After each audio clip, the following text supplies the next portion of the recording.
Assalamualaikum warahmatullahi wabarakatuh. Perkenalkan, nama saya Meisa Devi Permatasari, kelas S6A, NIM 182111002 IAIN Surakarta. Di sini saya akan menjelaskan mengenai asuransi syariah. Mata kuliah asuransi syariah. Yang pertama, asuransi adalah suatu kesepakatan bersama antara anggota masyarakat untuk saling menjamin dan menanggung dengan cara mengumpulkan uang dan membuat sebuah tabungan keuangan bersama yang digunakan sebagai dana bantuan bagi seseorang yang ditimpa kesusahan. Hal ini dilakukan sebagai suatu usaha untuk menghadapi peristiwa yang mungkin akan terjadi di masa yang akan datang yang menimpa seseorang dan membawa kepada kerugian. Ada beberapa prinsip umum asuransi syariah, yakni prinsip kepentingan, prinsip iktikat baik atau prinsip yang sempurna, ada prinsip indemnity, prinsip proximate clause, dan yang terakhir adalah prinsip subrogation. Secara umum, ketika peserta asuransi ikut dalam program asuransi syariah, akan diberikan akad.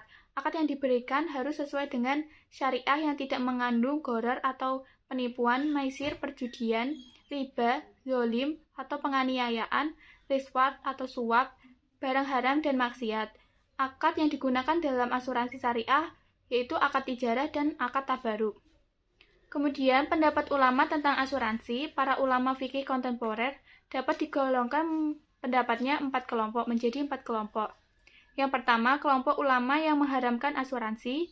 Yang kedua, kelompok ulama yang membolehkan asuransi.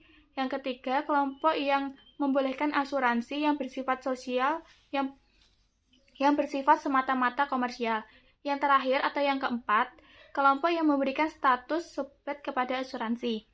Dari beberapa pendapat ulama yang menyebutkan bahwasanya asuransi tersebut halal atau haram, peneliti menyimpulkan bahwa asuransi terutama asuransi jiwa syariah hukumnya halal atau boleh dilakukan, sebab asuransi sebagai suatu konsep atau sistem sehingga sangat relevan dengan tujuan-tujuan umum syariah yang diserukan oleh nas-nas juzinya.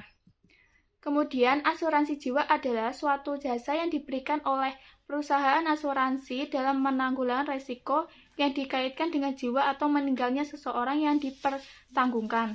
Akad yang digunakan dalam asuransi jiwa adalah akad tabaruk, atau biasa juga disebut dengan akad takafuli dan akad mudharabah bagi hasil.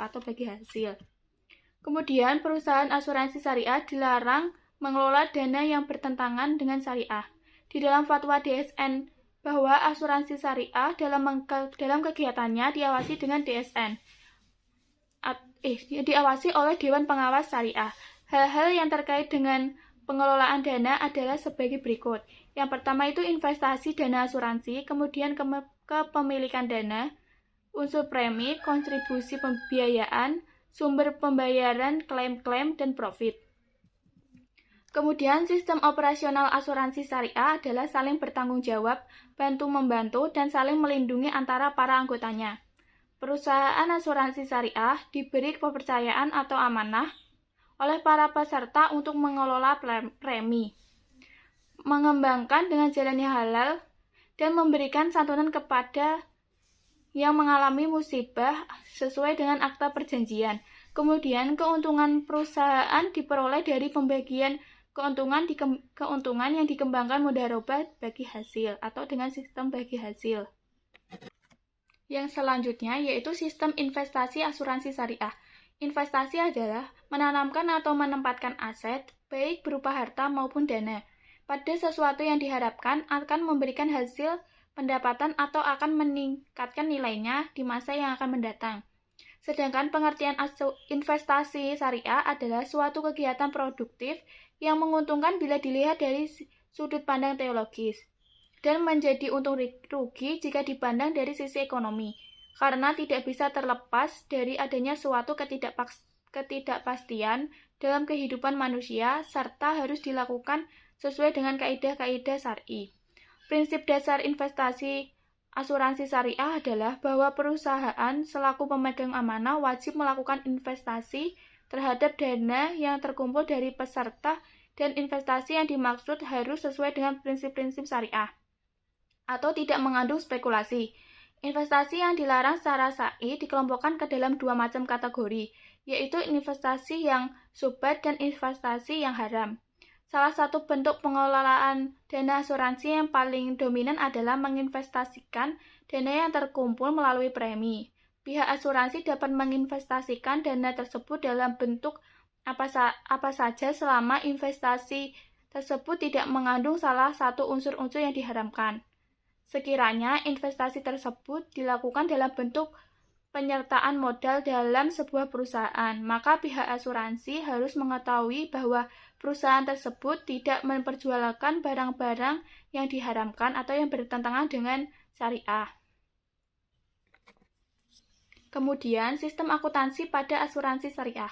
Definisi akuntansi adalah suatu proses yang diawali dengan mencatat, mengelompokkan, mengelola, menyajikan data, serta mencatat transaksi yang berhubungan dengan keuangan. Kemudian yang terakhir, perkembangan, tantangan, dan hambatan asuransi syariah di Indonesia. Tantangan perkembangan asuransi syariah di Indonesia, yang pertama, asuransi syariah belum memiliki peraturan khusus yang berkenaan dengan produk asuransi umum dan masih ikut kepada peraturan asuransi konvensional. Yang kedua, masih minimnya sumber daya manusia yang profesional. Yang ketiga, ketidaktahuan mengenai produk asuransi umum atau takaful dan mekanisme kerja. Kemudian, kesadaran masyarakat Indonesia dalam berasuransi masih minim atau rendah. Minimnya keuangan perusahaan, yang terakhir yaitu dukungan dari pemerintah yang kurang memadai. Kemudian, peluang dari asuransi syariah di Indonesia setidaknya ada 2 faktor penting yang bisa menjadi momentum berharga bagi perkembangan asuransi syariah di Indonesia, yaitu ruang penetrasi produk asuransi di Indonesia masih sangat luas, mengingat persentase pemegang polis individual di Indonesia baru mencapai kisaran 3% atau 6,6 juta dari total penduduk 220 juta jiwa. Kemudian, yang terakhir, mayoritas penduduk Indonesia merupakan umat Islam, dan kehadiran produk yang sejalan dengan nilai-nilai beragama berpeluang besar untuk bisa diterima oleh masyarakat luas. Kemudian, inspirasi yang bisa saya ambil dalam mempelajari asuransi ini, saya bisa memahami lebih lanjut mengenai asuransi, resiko, jenis, dan tidak kalah pentingnya, hambatan dan peluang dalam memilih asuransi. Setelah ini, saya akan lebih tertarik lagi mempelajari tentang asuransi ke depannya dan bisa mempraktekkan dalam kehidupan sehari-hari. Sekian dari saya, apabila ada kesalahan mohon maaf. Wassalamualaikum warahmatullahi wabarakatuh.